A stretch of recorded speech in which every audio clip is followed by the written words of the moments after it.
Okay ಸ್ನೇಹಿತರೆ, ನೀವು ನೋಡ್ತಾ ಇರ್ಬೋದು ನಂದು ಇಂಡಿಕಾ ಕಾರ್ದು ಹಿಂದ್ಗಡೆ ಡಿಕ್ಕಿ ಒಳಗಡೆ ಹೊಲ್ಟೋಗಿದೆ. ಅಂದರೆ ಇದು ಹೆಂಗಾಯ್ತು ಅಂದರೆ, ನಾನು ಲಾಸ್ಟ್ ವೀಕ್ ಮನೆ ಹತ್ರ ಜಾಗ ಇರಲಿಲ್ಲ ಅಂದ್ಬಿಟ್ಟು ರೋಡ್ ಸೈಡ್ ನಿಲ್ಲಿಸೋದಾಗ ನೈಟು 12 ಗಂಟೆಗೆ ನಾನು ನಿಲ್ಲಿಸೋಗಿದ್ದು. ಆದ್ರೂ ಕೂಡ ಯಾವ ನೈಟು ಬಂದುಬಿಟ್ಟು ಟಚ್ ಮಾಡಿದ್ದಾರೆ. ಅದು ಯಾವ ಗಾಡಿಲಿ ಟಚ್ ಮಾಡೋದಂತ ಗೊತ್ತಿಲ್ಲ, ಫುಲ್ ಒಳಗಡೆ ಹೊಲ್ಟೋಗಿದೆ. ನೀವು ನೋಡ್ತಿರ್ಬೋದು, ನೀವು ಲಾಸ್ಟ್ ನಾನು ಪ್ಯಾರಲಲ್ ಪಾರ್ಕಿಂಗ್ ವೀಡಿಯೋದಲ್ಲಿ ಕೂಡ ನೀವು ನೋಡಿರ್ಬೋದು, ಅದರಲ್ಲಿ ಕಾಣಿಸ್ತಿದೆ ಇದು. ಓಕೆನಾ, ಈ ಥರ ಯಾರೋ ಟಚ್ ಮಾಡೋ ಇದ್ದಾರೆ. ಇಂಡಿಕಾ ಬಾಡಿ ಸ್ಟ್ರಾಂಗ್ ಇದೆ, ಆದರೂ ಕೂಡ ಇಷ್ಟೊಂದು ಒಳಗಡೆ ಹೋಗಿದೆ. ಓಕೆನಾ, ಈ ಥರ ಆದಾಗ ನಾವೇನು ಮಾಡ್ತೀವಿ ಅಂದರೆ, ಡೈರೆಕ್ಟು ಟಿಂಕರಿಂಗ್ ಪೇಂಟಿಂಗ್ ಅಂತ ತೊಗೊಂಡೋಗಿಬಿಟ್ಟು ಫುಲ್ಲು ಟಿಂಕರಿಂಗ್ ಪೇಂಟಿಂಗ್ ಏನೋ ಮಾಡ್ಸೋಕೆ ಏನಾಗುತ್ತೆ ಅಂದರೆ ಮಿನಿಮಮ್ ಅಂದರೆ 5,000 ತನಕ ತೊಗೊತಾರೆ. ಅಕಸ್ಮಾತ್ ನೀವು ಜಸ್ಟ್ ಎತ್ಕೊಡಿದ್ರು ಕೂಡ ಕೆಲವರು ಒಳ್ಳೆಯವರಾಗಿದ್ರೆ ನಿಮ್ಮ ಕಣ್ಣೆದುರಿಗೆ ಒಂದು 5 ನಿಮಿಷಕ್ಕೆ ಆರಾಮಾಗಿ ಎತ್ಕೊಟ್ಬಿಡ್ತಾರೆ, 100-200 ಇಸ್ಕೊಂಡು. ಕೆಲವರು ಒಂದಿನ ಬಿಟ್ಟೋಗಿ ಅಥವಾ 3-4 ಅವರ್ಸ್ ಬಿಟ್ಟು ಬನ್ನಿ ಅಂದ್ಬಿಟ್ಟು, ಜಾಸ್ತಿ ಕೆಲಸ ಇದೆ ಅಂದ್ಬಿಟ್ಟು ಕಳಿಸ್ಬಿಟ್ಟು ಆಮೇಲೆ ಆರಾಮಾಗಿ 5 ನಿಮಿಷಕ್ಕೆ ಎತ್ಬಿಟ್ಟು 1,000 ತನಕ ದುಡ್ಡು ಇಸ್ಕೋಬೋದು. ಅದಕ್ಕೆ ಓಕೆನಾ. ನೀವು ಈ ಥರ ಆದಾಗ ಏನು ಮಾಡಬೇಕು ಅಂದರೆ, ನೀವೇ ಜಸ್ಟು ಏನಾದ್ರು ಮಾಡ್ಲಿಕ್ಕೆ ಆಗುತ್ತೆ ಅಂತ ಸ್ವಲ್ಪ ಚೆಕ್ ಮಾಡಬೇಕಾಗ್ತದೆ. ಯಾವ ಥರ ಅಂತಂದರೆ, ನಾನು ನಿಮಗೆ ತೋರಿಸ್ತೀನಿ. ಒಳಗಡೆಯಿಂದ ನಾವು ಆರಾಮಾಗಿ ಒಳಗಡೆಯಿಂದ ನಾವು ತಳ್ಳಿದ್ರೆ ಆಚೆ ಬರುತ್ತೆ. ಓಕೆನಾ, ಈ ಥರ ಅವರನ್ನು ಮಾಡೋದು ಆರಾಮಾಗಿ. ಈಗ ಪೇಂಟ್ ಏನು ಡ್ಯಾಮೇಜ್ ಆಗಿಲ್ಲ, ಪೇಂಟ್ ಏನೋ ಕಿತ್ತೋಗಿಲ್ಲ, ಆರಾಮಾಗಿ ನಮ್ಗೆ ಇದೇ ನಮ್ಮ ಪೇಂಟ್ ಏನು ಹೋಗಿಲ್ಲ. ಓಕೆನಾ, ಒಳಗಡೆಯಿಂದ ತಳ್ಳಿದ್ರೆ ಆಲ್ಮೋಸ್ಟು ಈ ಕಡೆ ಯಾವ ಥರ ಇದೆ ಅದೇ ಥರನೇ ಆಲ್ಮೋಸ್ಟ್ ಬರುತ್ತೆ. ಸ್ವಲ್ಪ ಅದರಷ್ಟು ಬರಲಿಲ್ಲ ಅಂದ್ರೂ ಒಂದು ರೇಂಜಿಗೆ ಬರುತ್ತೆ. ಓಕೆನಾ, ಈ ಥರ ಇದ್ದಾಗ ನಾವೇನೇ ಸ್ವಲ್ಪ ಒಳಗಡೆಯಿಂದ ಕೈ ಹಾಕ್ಬಿಟ್ಟು ತೊಳ್ಕೊಬೋದು. ಮತ್ತು ನಾನೀಗ ತೋರಿಸ್ತೀನಿ ನೋಡಿ ನಿಮಗೆ ಇದು ಯಾವ ಥರ ಅಂತ. ನೋಡಿ, ಈಗ ಮೇಲ್ಗಡೆ ಓಪನ್ ಮಾಡ್ತಾಯಿದ್ದೀನಿ. ಈ ಥರ ನೋಡಿ ನಿಮಗೆ ಕಾಣಿಸ್ತಾ ಇರ್ಬೋದು. ಇಲ್ಲಿ ಇದನ್ನು ಕೊಟ್ಟು ಈ ಪಾರ್ಟ್ ಕೊಟ್ಟಿದ್ದೀನಲ್ಲ, ಇದನ್ನ ಪಾರ್ಟ್ನ ಅದಕ್ಕೋಸ್ಕರನೇ ಕೊಟ್ಟಿರೋದು. ಇದು ಓಪನ್ ಮಾಡಿದ್ರೆ ನಾವು ಒಳಗಡೆಯಿಂದ ಈ ಥರ ಏನೋ ಡೆಂಟ್ ಆದರೆ ಎಲ್ಲ ನಾವು ಆರಾಮಾಗಿ ಇದು ಓಪನ್ ಮಾಡಿಬಿಟ್ರೆ ಆರಾಮಾಗಿ ಒಳಗಡೆಯಿಂದ ತಳ್ಬೋದು. ಕ್ಲಿಪ್ ಮಾಡಿರ್ತಾರೆ ಅಷ್ಟೇ, ಇದನ್ನ ಆರಾಮಾಗಿ ಈ ಥರ ಕೀಳ್ಬೋದು. ಓಕೆನಾ, ನಾನು ಆ ಕಡೆ ಕಿತ್ತಿದ್ದೀನಿ ಆಲ್ರೆಡಿ. ನೋಡಿ ನೋಡಿ, ಈ ಥರ ಓಪನ್ ಮಾಡ್ಬೋದು. ಇವೆರಡ ನಾನು ಓಪನ್ ಮಾಡಿದ್ದೆ ಆಲ್ರೆಡಿ. ನೋಡಿ, ಆ ಕಡೆ ಫುಲ್ಲು ಓಪನ್ ಮಾಡಿದ್ರೆ ಇನ್ನೊಂದು 2 ಕ್ಲಿಪ್ ಇದೆ. ಈ 2 ಕ್ಲಿಪ್ ಇದ್ದರೆ ಫುಲ್ ಓಪನ್ ಆಗುತ್ತೆ. ಓಕೆನಾ, ನಾನು ಫುಲ್ ಓಪನ್ ಮಾಡಿದೆ. ನಿಮಗೆ ನೋಡಿ, ಈ ಕಡೆ ಕರೆಕ್ಟಾಗಿದೆ ಸರ್ಫೇಸು. ಒಳಗಡೆ ಈ ಕಡೆ ಸೈಡ್ ಏನೋ ನಮಗೆ ಡೆಂಟ್ ಆಗಿಲ್ಲ. ಓಕೆನಾ, ಈ ಕಡೆ ಮಾತ್ರ ಆಗಿರೋದು. ನೋಡಿ, ಇಲ್ಲಿ ನಿಮ್ಗೆ ಕಾಣ್ತಿರ್ಬೋದು, ಇಲ್ಲಿ ಡೆಂಟ್ ಆಗಿದೆ. ಓಕೆನಾ, ಈ ಕಡೆ ಇಲ್ಲಿಂದ ನಾವು ಸ್ವಲ್ಪ ಪುಷ್ ಮಾಡಿದ್ರೆ ಆಲ್ಮೋಸ್ಟು ಸ್ವಲ್ಪ ರೇಂಜ್ಗೆ ಸರಿಯಾಗುತ್ತೆ. ಅದು ಡೆಂಟ್ ಆಗಿರೋದು ಸರಿಯಾಗುತ್ತೆ. ಓಕೆನಾ, ಹುಷಾರಾಗಿ ನೀವು ಪ್ರೆಸ್ ಮಾಡ್ಬೇಕು. ಇದೆಲ್ಲ ನೋಡಿ ಶಾರ್ಪ್ ಎಡ್ಜೆಲ್ಲ ಇದೆ. ಓಕೆನಾ, ಈ ಥರ ಎಲ್ಲ ನೀವು ಇದು ಮಾಡುವಾಗ ಕೈಗೆ ಕುಯ್ಕೊಳ್ಳೋ ಚಾನ್ಸ್ ಇರುತ್ತೆ. ಸ್ವಲ್ಪ ಹುಷಾರಾಗಿ ಇದು ಮಾಡಬೇಕಾಗುತ್ತೆ. ಈಗ ಹಂಗೆ ತೊಳೆದ್ರೆ ಅದಷ್ಟು ಈಸಿಯಾಗಿ ಹೋಗೋಲ್ಲ. ಓಕೆನಾ, ಸ್ವಲ್ಪ ಬಿಸಿನೀರು ಹಾಕ್ಬಿಟ್ಟು ತಳ್ಳಿದ್ರೆ ಆರಾಮಾಗಿ ಒಂದು ರೇಂಜಿಗೆ ಸರಿಯಾಗುತ್ತೆ ಅದು. ಓಕೆನಾ, ಮೊದಲು ಥರ ಆಗಿಲ್ಲ ಅಂದ್ರೂ ಅಷ್ಟೊಂದು ಎತ್ಕಾಣಲ್ಲ, ಆರಾಮಾಗಿ ನಾವು ಮಾಡ್ಬೋದು. ಅದನ್ನು ಯಾವ ಥರ ಅಂತ ನಾನೀಗ ಬಿಸಿನೀರು ಹಾಕಿ ನೀವು ತಳ್ತೀನಿ ನೋಡಿ. ಬಿಸಿನೀರು ಹಾಕುವಾಗ ನೀವು ಗ್ಲಾಸಿಗೆಲ್ಲ ಹಾಕ್ಬಾರ್ದು. ಓಕೆನಾ, ಬಿಸಿನೀರು ಹಾಕುವಾಗ ಸ್ವಲ್ಪ ಹುಷಾರಾಗಿ ಗ್ಲಾಸ್ ಮೇಲೆಲ್ಲ ಹಾಕಕ್ಕೆ ಹೋಗ್ಬಾರ್ದು.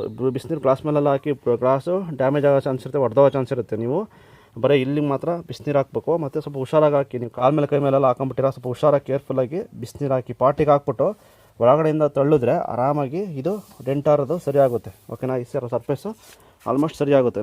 ನೋಡಿ ಬಿಸಿನೀರು ಹಾಕಿ ತಳ್ತೀನಿ. ನೋಡಿ ಈಗ ಬಿಸಿನೀರು ಹಾಕ್ತಾಯಿದ್ದೀನಿ, ಗ್ಲಾಸ್ ಮೇಲೆ ಹಾಕ್ಬಾರ್ದು.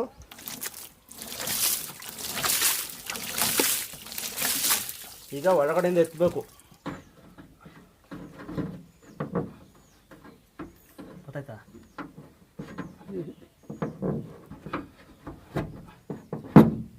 ಗೊತ್ತಾಯ್ತು ಕಣ್ರಿ, ಗೊತ್ತಾಯ್ತು.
ಓಕೆ ನೋಡಿ ಸ್ನೇಹಿತರೆ, ಈಗ ಸ್ವಲ್ಪ ಎತ್ತಿದ್ದೀನಿ, ಮೊದಲಷ್ಟು ಕಾಣಿಸ್ತಿಲ್ಲ. ಬಟ್ ನಾನು ಮೊದಲೇ ಹೇಳ್ದಂಗೆ ಆ ಕಲರ್ ಥರ ಬರೋಲ್ಲ. ಬಟ್ ಒಂದು ರೇಂಜ್ ಪರವಾಗಿಲ್ಲ, ಮೊದಲೇ ಕಂಪೇರ್ ಮಾಡಿದ್ರೆ ಒಂದು 75% ಕರೆಕ್ಟಾಗಿ ಆಗಿದೆ.